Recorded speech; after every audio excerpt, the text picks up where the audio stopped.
स्वयंपाकात स्वादाची जान, डीएम मसाले तुमच्या घराची शान. छत्रपती शासन महिला गृह उद्योग कबनूर इचलकरंजी घेऊन येत आहेत अस्सल परंपरेची मराठमोळी चव म्हणजेच डीएम मसाले. मटन मसाला, चिकन मसाला, धणे पावडर, गरम मसाला, बिर्याणी मसाला, तिखट चवदार मसाले आणि चटणी म्हणजेच डीएम मसाले. तर आजच आपल्या जेवणाची रंगत वाढवण्यासाठी केमिकल विरहित डीएम मसाले, गृहिणींच्या मनातले मसाले आणि चटणी अवश्य वापरा. डीएम मसाले महिला बचत गटाद्वारे करणारे स्वच्छ माफक दरामध्ये म्हणजेच डीएम मसाले.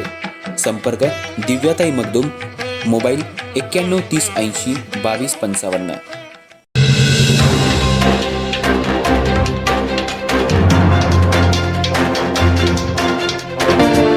नमस्कार, मी तेजस्विनी मगदूम. एम मराठीमध्ये आपल्या सर्वांचं स्वागत आहे. पाहूयात ठळक घडामोडी. इचलकरंजी महानगरपालिकेची निवडणूक प्रक्रिया सध्या रंगात आली असून विविध पक्षांच्या उमेदवारांकडून प्रचाराला सुरुवात करण्यात आली आहे. अशातच शिवसेना शिंदे गटामधून उमेदवारी न मिळाल्यानं जिल्हा युवती प्रमुख सलोनी शिंत्रे यांनी अपक्ष उमेदवार म्हणून निवडणूक लढवण्याचा निर्णय घेतलाय.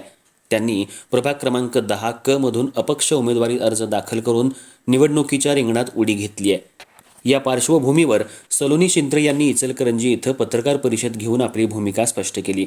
त्यांनी सांगितलं, मी एक कट्टर शिवसैनिक आहे. बाळासाहेब ठाकरे यांच्या विचारांच्या तालमीत तयार झालेली मी एक निष्ठावंत कार्यकर्ती आहे. शिवसेनेतूनच माझी ओळख निर्माण झाली आहे.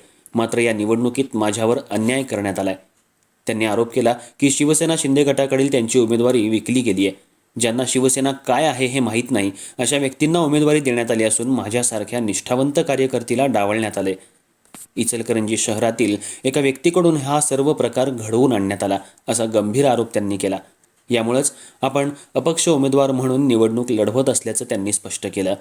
शिवसेनेच्या लाडक्या बहिणींवरच जर असा अन्याय होत असेल तर मग शिवसैनिक इतर बहिणींना काय न्याय देऊ शकणार असा सवालही त्यांनी उपस्थित केला. आपण जनतेच्या प्रश्नांसाठी आणि विकासासाठी निवडणूक लढवत असल्याचं सांगत प्रभागातील नागरिकांनी आपल्याला साथ द्यावी असं आवाहनही सलोनी शिंत्रे यांनी केलं. त्यांच्या या भूमिकेमुळे इचलकरंजीतील राजकीय वातावरणात चांगलीच खळबळ उडाली असून आगामी निवडणुकीत ही लढत अधिक चुरशीची ठरण्याची शक्यता व्यक्त केली जाते.